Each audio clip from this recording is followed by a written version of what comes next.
Hello and welcome to Europhoria, the podcast all about the great glam and garish from Eurovision past. My name is Roland Bodnam, and as ever, I am joined by Eurovision superfan Isobel Chillman. Hey, you dick. Hey Isobel, how you doing? Yeah, I'm good. Thanks, Roland. How are you? I am very good. It is the day after the Eurovision Song Contest has taken place. I went out after the show because it finished at 7 o'clock here, and then stayed at Caroline, my girlfriend's place. So I've just come home to my apartment, and I'm currently sat in the immediate aftermath of my party yesterday. So there's confetti on the floor, there's open bottles of Prosecco all around me. I feel a bit gross, but I am in the Eurovision spirit. Did you have a good time, mate? I did indeed. I was a bit poorly recently. Oh, mate. So I wasn't at, well, I felt I wasn't at my brilliant best, but I'm sure you were. Apparently I was. I got some lovely compliments from the people that came along. Anyone who's listening who came last night, thank you so much for coming along. We had some people, Roland, who came last year to the previous venue, the Amersham Arms. And they apparently have been checking the Amersham Arms website for the past 12 months, trying to find it again. And luckily, we contacted everyone who came last year and said, no, new venue. So they came along and brought some friends. How nice is that? Wonderful. Wow, that's so nice. Yeah. Oh, that's brilliant. Well, I'm glad you had a good time. And Israel, Tel Aviv put on quite a show. So what we're going to do this episode is we're briefly going to cover some of our personal highlights. We're going to talk about the scores and the eventual winner. Spoiler, it was the Netherlands. And we will talk about the show in general, what we liked, what we didn't like. The halftime was definitely a halftime of two halves as well. We'll let you guess which half was the high and which half was the pretty low. First, before we start anything talking about last night in particular, Isobel, I feel like I know we went on quite a lot about it on Twitter when it happened, but I feel like it's worth making a point that Europhoria podcast did make its first transition from audio to visual with your starring role on Channel 5 News on Friday night. I know, right? Do you want to give us a little behind the scenes info, any gossip, any what it was like being on in the 5 News studio? Oh, a bit of BTS. It was very funny. I came back from Amsterdam. I had my little jaunt around Europe last week, didn't I? Got back from Amsterdam, landed on Heathrow, switched my phone on, and I had a message from a journalist saying, "Hi, can you come on 5 News tonight to talk about Eurovision?" Oh my God. Well, yes, definitely. Not saying no to that, regardless of how tired I am. It was a good laugh. Met a guy called Toby. He's a TV critic. He was a nice chap. Hi, Toby, if you're listening to this now. It's not much to say. It's not very glamorous. Like you'd think it'd be more glamorous than it is. You find out a car's going to come pick you up, and you genuinely get a text saying your chariot awaits. Wow. With like the name, and I was like, oh great. Got in. It smelled like someone had eaten a kebab in there and then farted out that entire kebab. And then I just got really paranoid that I was going to go in stinking of kebab, and they'd think, oh, is this stinky kebab Eurovision girl? I love a kebab. I don't like a farty kebab though. No, and not just before you're about to go on air. No, my moment on the screen. My first ever moment on live TV. Wow. No, it was really good, very nice, all over and done with very quickly. It was a 4-minute segment. But very good, and hopefully the start of things to come. Yeah, we shall see. I feel like you're on some sort of good list now, some sort of good list for any Eurovision comment. Then hopefully we will be being contacted soon. But I will say, mate, you did an amazing job, and I was very proud. Not only seeing the name of our show on that screen, but I think you did an amazing job. You did not succumb to being any less of your judgy-wudgy self, which I was very proud of. You laid down the law and you set everyone straight with what you thought of the UK I can't act. control my face. No, well, I can't, like, I know this has been a problem throughout my life. I can't make my face look like it's having a good time if it's not having a good time. You I did was have having a a good good time, time. though. Don't get me Yeah, wrong. I was having a you great had time on fun. TV. Yeah. But if someone says something I don't agree with, I've got no control over my facial muscles. It's You're a not. I'm not super fan. being rude. It just happens. It's Yeah, like the same thing with my laugh. I can't control it. It just falls out my mouth. Yeah, and I don't think it. You know, we had a couple people on Twitter say like, "Oh my god, it's a dream to be described as a Eurovision super fan on live TV," and I think that is true. We're not saying like, "Oh, no. it's shit that you got called Eurovision super fan." It's just yeah. I mean, But when you've told someone, they asked me, "What would you say? What's your bio?" And I said, "Co-host of Euphoria podcast." Yeah. Toby's a TV critic. He didn't get called a TV super fan. TV super fan. He got called a TV critic. Yeah, I think it's perfectly fine for me to be called Euphoria podcast co-host. A podcast host about Eurovision. And they did you notice that they took our bloody tagline for the opening bit? Yeah, I did. The Great Glam and Garish. I was like, that's ours. That's our thing. Oh, that is our thing. I mean, someone's clearly been listening, so thanks to Channel 5. It's because I wrote it down. Oh, you they did, asked me the bio, and I wrote down exactly that. Yeah, wow. Steal our bloody tagline and then call me a super fan. I'm just going to call anyone that's good at their job a super fan of that now. You're a real video super fan, aren't you, Roland? Yeah. Oh, I love them. I can't get enough of them.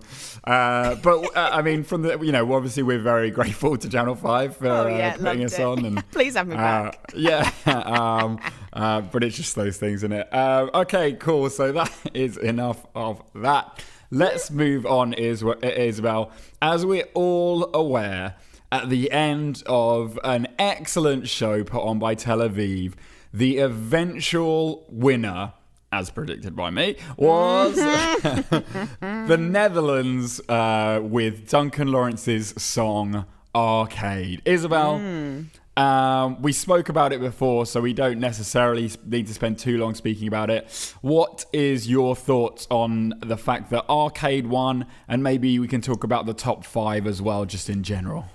Yeah, I mean, I was wrong. You were right. I was wrong. As the was first time. A few other people that I spoke to about this, including our mate Stephen, who works at the Racing Post. All right, Stephen. He put a bet on Netherlands, and he was definitely wanting them to win. So when I said no, Italy's going to win, he was like, "They better not, Isabel. My wife's going to be livid."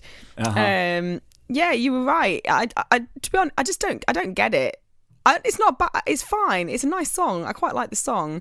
I don't really get why it's won. And that's not me being judgy about the song, and that's not me being judgy about anyone's musical tastes. It's mainly judgy about my own musical tastes. I just don't get it. It just doesn't do that much for me. It's nice, and I'd listen to it. It's a nice song. Yeah. But to me, it doesn't scream Eurovision winner. I don't know. I just found it really odd this year. Yeah, I think it's just one of those things where a song starts getting up ahead of steam and almost runs away with it just off of the hype of people listening to it. And I get, it's a nice song, and I think a lot of people enjoyed it.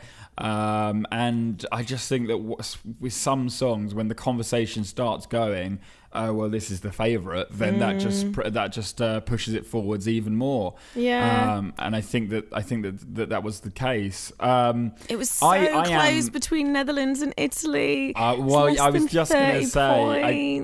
just gonna say because as we know, Isabel, you've been pretty perfect in your selections for the Eurovision winners for the past few years. But I'm not going to replay the audio that of me saying, but I did say that there would be a 2-horse race at the top with the Netherlands first, Italy second, very close, and then a big gap to the third. And what do we have here? We have a 28-point gap between first and second, and then 100 or a 96 point, I think that is. My math isn't great this morning, but gap between second and third. It's probably the most accurate Eurovision prediction I've ever made. Not saying I was accurate about everything else. I think quite a lot of the other stuff that I said is incorrect now, but I am pleased that I was correct with that. I think I'm happy that Italy placed so high. Obviously, we both said in the last episode that I think we would have preferred for Italy to win. The music's slightly more contemporary, more sort of broader appeal, and more interesting. I think it's a more interesting song, much more interesting song, more interesting performance. I think it was not saying I am saying Duncan did deserve to win. I was just about to claim that I wasn't going to say that. In relation to Italy, I don't think the right one did win. I think Italy, Soldi was a much more interesting song, but it's come in second and so close. I mean, it's not obviously the winner is really all that counts. Yeah, with and Eurovision because you get to host it next year and you're the winner. But Mahmood is now, he's alongside Eleni as the best ever second place entries of all time. Yeah, absolutely. It is. I think it's telling as well that the eventual winning song came third in the jury vote and second in the public vote. So it wasn't top for either the jury or the public, but the combination of the 2 points shows that it eventually won, which that's part of the system and that's how it works, and there's not a problem with the way that we do voting, but I think it means that something that is slightly more middle of the road, something is going to end up on top. And the more interesting ones will come out after let's have a chat about the difference between the jury and the public voting, shall we, Roland? Let's do that. Couple of surprises for me. Yeah. Firstly, North Macedonia. Who from North Macedonian Tourism Board is handed out cash in envelopes to judges across the world? That was what the hell was going on there? I mean, it's a good song, but why did that do so well with jury?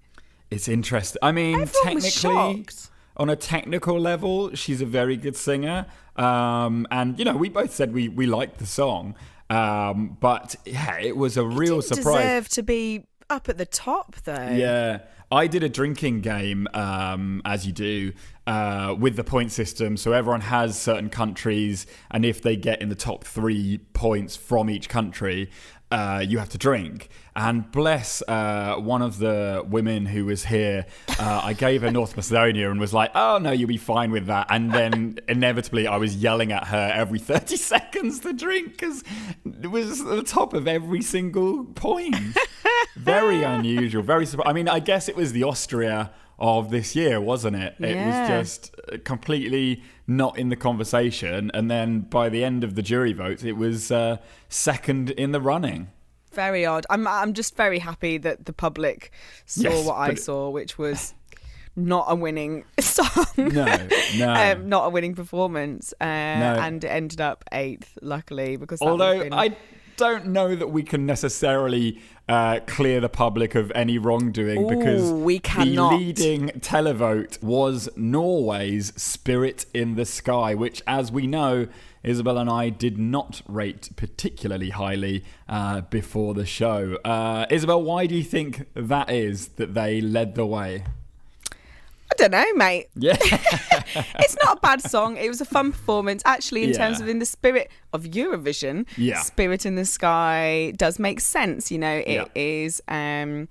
it has a good beat to it. It has that cultural authenticity behind it, though, with the Sami vocals included in it. So actually, if you look at what Europe likes from Eurovision, or what a Eurovision audience likes from their performances, you know what, it does make sense. I'm surprised it got the highest from the voting audience, but I'm not surprised it did well.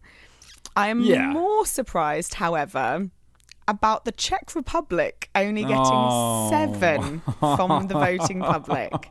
7. Well, I mean, we did say as well in the lead up that it could be that the Eurovision public are over the kind of young man boy pop that I am such a fan of. After Sweden last year with Benjamin Ingrosso, perhaps that sort of song just isn't going to do it anymore. Yeah, you did mention that actually on the previous episode. And it does seem like actually it's a time for pop men with people like Duncan Lawrence and Soldi and who else? John Lundvik, although he didn't do that well in the public vote. It seems like it's about the slightly more mature artist. But maybe that's it then. Maybe it's not. Yeah, it's not just in terms of a mature man, but they want a serious man. Actually, yes. You look at Duncan. You look at Mahmood. Even old Sergei from Russia. Yeah. They like him a bit more dark and moody. Although Luca, Switzerland did very well. That did really well on the public vote, 212. They were quite high up in the odds though, and I wasn't sure about that one. I think it definitely looks like the tide is turning for our young boys of pop. Sad times for you, mate. I know. Well, I'm getting old as well, so I think I'm still in the running for that. But I won't be able to appreciate the boy pop for much longer, probably. Australia, having shot up in the odds in the build-up. I think there's always one country that generally shoots up in the odds and then slightly disappoints with the scores on the night.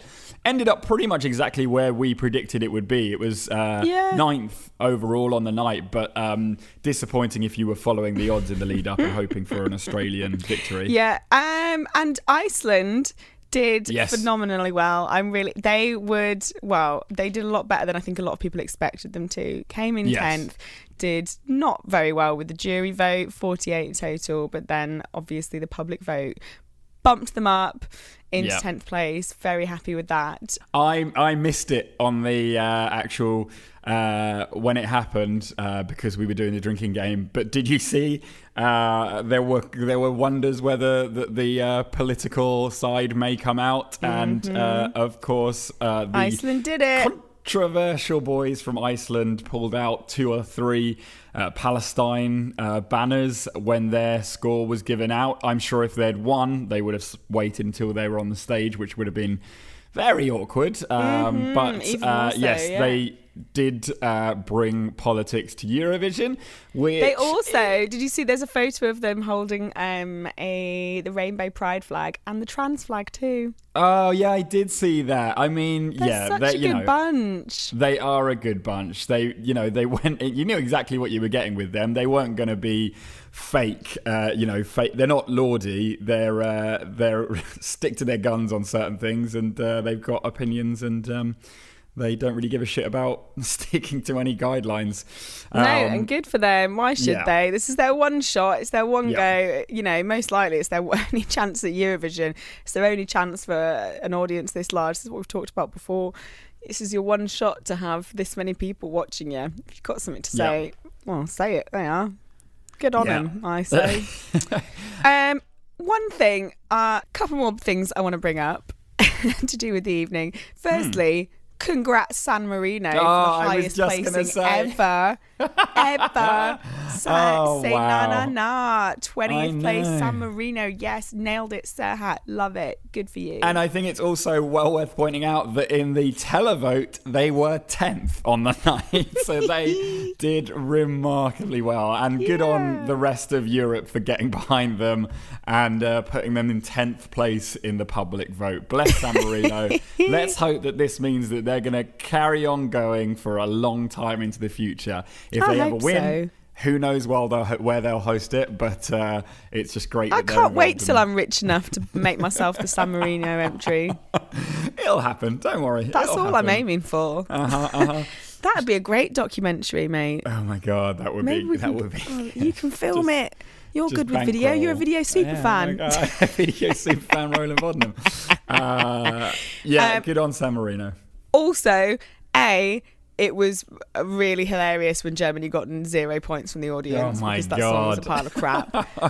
And B, it's not a shock at all that the UK entry came in last because it was worse than a lot of entries, or not a lot, worse than some entries that didn't get through the semi-finals. Yeah.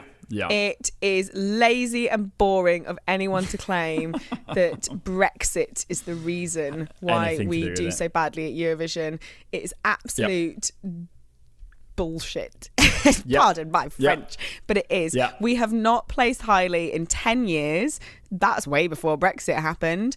Lucy Jones came 15th in 2017, which is after the Brexit vote happened. Immediately after, And fundamentally, if I said this earlier on Twitter, if political agendas had anything to do with people doing well or not doing well at Eurovision, if a country that is disliked politically, if that actually impacted it, why does Russia always do well? Why are they almost always in the top 10, often in the top 5, very regularly? They get booed at they get booed there, but they still do well. If that was the case, Russia would be joint last with us. We'd be, they wouldn't be competing anymore.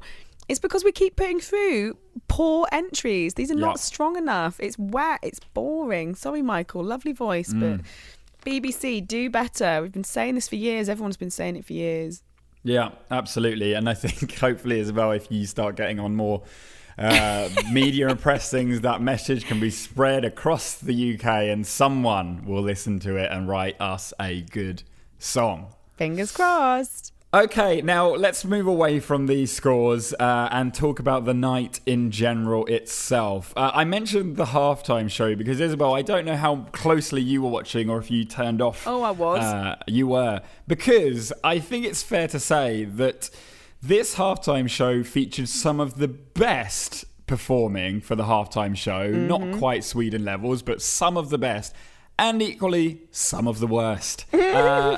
We had an amazing... You wouldn't even call it a medley, would you? It was a mashup. A mashup, that was it. Do you want to talk about the mashup? Because I know you were all about the mashup. Oh my God, it was incredible. I was screaming. It was absolutely amazing. So if you didn't see it, Google it. Google Eurovision mashup now. You will watch five Eurovision icons. Five Eurovision icons sing someone else's Eurovision song in a different style, which was phenomenal to watch. Eleni from last year singing Verka Suduka was one of the most iconic things I have ever witnessed. I've rewatched that video at least 3 times today already. Incredible. And also just having Verka there and Verka being Verka and being amazing and singing Netta Toy and in the same outfit with the same dancers. Oh, dreamy. Absolutely. Israel, this is what we're going to go on to. This shows that Israel does not need outside help for creativity and wonderfulness at doing, putting on a Eurovision show. That was, as you said, basically second to Sweden as one of my all-time favourite interval acts. It was so well thought through, so fun, so silly. Everything about Eurovision. Really clever, really smartly done, beautiful, absolutely hilarious. I could have watched that for an hour solid. Yeah. They could have just had that as its own contest and I would watch it. Yeah, it was an all-stars basically, but for sure. Done in a genius way where they sung each other's songs, which I think is so clever and smart. When I first heard about that happening, I had no idea how Eleni was gonna do that song, but it worked amazingly. Absolutely brilliant. It was so good. On the other end of the scale here, we had Madonna come in, do a pre-recorded interview. It was not live in the stadium or in the green room live. It was done, I think, during one of the rehearsals that day. And then come on and, rumour has it, lip sync to one of her songs, one of her old songs, and then do a new song. It's worth £1 million, isn't it? Yeah, with Quavo, rapper from America. At this point we were pretty much ignoring it, but we had lots of comments of, "Oh, this is rubbish compared to all the European performers." What was the vibe on your end? Oh, well, I was in a very small room with a lot of gay men, so as soon as she started singing Like a Prayer, they were all screaming along. Yeah. But as soon as she stopped singing Like a Prayer, they all got very bored quite quickly. Yeah. And absolutely no one was interested in her stupid interview beforehand. Absolute nonsense.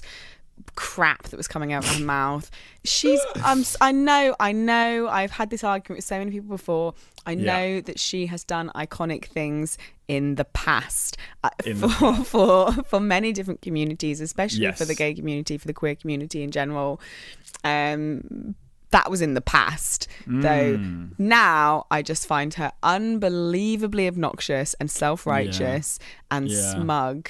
That interview was a pile of crap. It went on far too long. And her performance, as you've said, was not as good as people who were performing in Eurovision. People who I just think, how was it worth £1 million? It was mental. Yeah, it was people who had, very limited budgets, 6 people maximum allowed on stage, and props that had to be got on and off stage within the 30 seconds of the postcard before. Whereas she had, I didn't count, but 30, 40 people on stage, huge set, all the lighting, special effects you could ask for. And the impact of her performance was... minimal compared to the likes of Duncan Lawrence, which he had a piano and some lighting and a weird bulb that came down the stage, but that was very effective and clearly did very well for him. I think hopefully the Eurovision hosts will take this forwards, going ahead, and know that we don't need the likes of your Justin Timberlakes and your Madonnas to make Eurovision something special. It already is. Who's famous in Holland? Who's famous in Holland? That's a good question. Who's famous in Holland that they can get on so they don't have to go elsewhere? I'm not sure. Well, clearly, as we learned, I'm going to Google as we learned from yesterday, we don't even need anyone outside of the Eurovision family. I mean, I know we can't do the same thing every year where we get Eurovision superstars to sing other people's songs, but I'm sure we can come up with something creative to do with them. I just want that same performance every year, actually. Yeah. Just as they slowly get older and older, Mans with a Zimmer frame just like creeping about the stage. God, he's so gorgeous, isn't he? Oh my God, literally, like people who had never seen Mans' performance here, some of the Americans, every time he sort of squinted his eyes to the camera, were like almost squealing with excitement. I was too, of course. But yeah, he's quite something. He's amazing. he's lovely.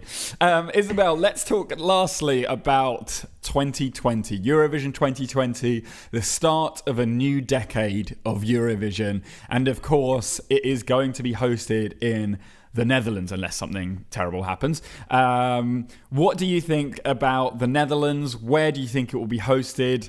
And do you think that they will do a good job? Yeah, I'm sure they do a wonderful job. Where it's hosted. Yeah, Amsterdam, probably. Maybe. I would imagine so. Probably. Yeah. I don't know. I was thinking that we had this conference. I was talking to our mate Gary about this yesterday on the way back. So I had this conference this week that was in Amsterdam that ended Friday. So I came home Friday. Eurovision final is on Saturday. I don't know what the dates are going to be for Eurovision next year. They're going to be pretty close. But if it's the same as this year with this conference, our delegate's going to be pretty screwed about places to stay. Yes, because it'll be on exactly the same time as Eurovision is taking place. So we might have to move the conference, probably. Yeah, that is interesting. When worlds collide there, your professional life is being impacted by the Eurovision world. But I think it's nice to know that there's not much politically or historically controversial with the Netherlands. People may find something to boycott the Netherlands about or Eurovision about for being in the Netherlands. Maybe illicit. Oh my God, Roland! trading. Do you know who? Yeah? I've just found out someone who's Dutch. Who's Dutch? The Venga Boys. Oh my God. Well, they have to be in it, surely. At the very least, in one of the semi-finals. But if they are not, then I am boycotting Eurovision next year. I saw them perform like a year or so ago. They were touring with Steps, and they were incredible. Wow, they were genuinely incredible. Wow. Oh, wow. We get to see Venga Boys. Venga Boys 2020. Here we go. Oh, right. Well, I think we should wrap it up. Wait, actually, before we stop, Roland, before we finish, sorry. one thing I want to bring up is the new scoring system. Yeah. Are you a fan or not a fan? Not a fan. I think it was cruel. Okay. Oh, did you see mean. John Lundvink's face when he because that's going to happen throughout. With the previous one, that was still a new version of it. But the way that they did it, where they went from the least points to the most points, meant that there was still surprises in there. You think back to Poland 2016 when they introduced this. Poland got very little from the jury. They were basically, second to last, third from last. And then ended up in the top 5 because of the public vote. So there's still those shocks in there. But instead, they've now done it so you go in order of least points to highest points from the jury vote. The jury vote. And I think that does is it makes the tension for the final two. It adds the tension for the final two because there will always be a possibility of I don't either think one so. winning. I think it does two things. One, actually, if you're good with maths, you can work out. Actually, it's impossible for Sweden to get any more than the Netherlands because we've already had loads of points come through for Norway and loads come through for Russia and there's an endless amount of points. Not everyone can get 200, 300 points here. So you can actually suss it out if you're good at maths. I'm not, but you can. Yeah. And secondly, I think it's really cruel, in fact, to do that with Sweden because it went on. Someone videoed this from last night. They filmed us from the start of when they went, they're going to need 200 and X amount of points to be able to beat Netherlands and win. And someone started filming it until they actually read it out. And it was over a minute. It was like a minute, and it was almost a minute and a half of them repeating, that Sweden need X amount of points to be able to win the Netherlands, and are they going to do it? And they need X amount of points. Don't know if there was a technical difficulty, which is why they had to keep repeating it. But I didn't. It went on too bloody long, and B, that is cruel to do that to the person who then does not have those points. 93. It's not like they said he needs 250 points. He only got 220. You could kind of go, so close. Never mind. But 93. He didn't have the most subtle. He's a bit like you, I think. His face tells more of the story. How can you expect anyone to be okay with that when it's he's so far away from winning? He ended up 6th, bless him. Yeah, it's just a huge disappointment. It's not even like, so close. It's like, that was... Oh dear. I didn't like it at all. I want them to change it back. I didn't like it. It made me laugh when it was Germany, but I didn't like it. 0. I think that's a fair point, and we'll see. Maybe they'll tweak it again and go back to it. I love they giving out the jury points and giving out the public points separately. But the way that they gave out the public votes was maybe overly mean. Well, there we go, Isabel. That is another Eurovision over, done and dusted. For a year. Isn't it sad? I mean, it was a good show. And it's always a pretty exhausting build up to it in the weeks or two beforehand. It's quite a lot to handle, but that is it. We are going to, as we said before, we are going to be doing 2 more story and song episodes on normal format before we close out for the season. We are quite busy or all over the place over the next few weeks, Isobel and I, with our regular lives. So we need to work out exactly when that will be. But we will absolutely be delivering you 2 more episodes before we close out. So please keep your ears and eyes out for that one. If you want to email us your reactions and your thoughts on the Eurovision Song Contest, please do. We're always happy to hear them. You can email us at europhoriapodcast@gmail.com, or you can tweet us at EuphoriaCast or at Isobel Chelman, at Roland Bodnam. Any journalist wanting to speak to me, tweet me. Thanks. Yeah, tweet is better than email. All right, Isobel, is there anything you wanted to say before we close out? Just thanks for a lovely Eurovision, mate, and thanks to everyone who's been listening and for helping make it a lovely Eurovision, because you contribute to my happiness on that evening. You all do.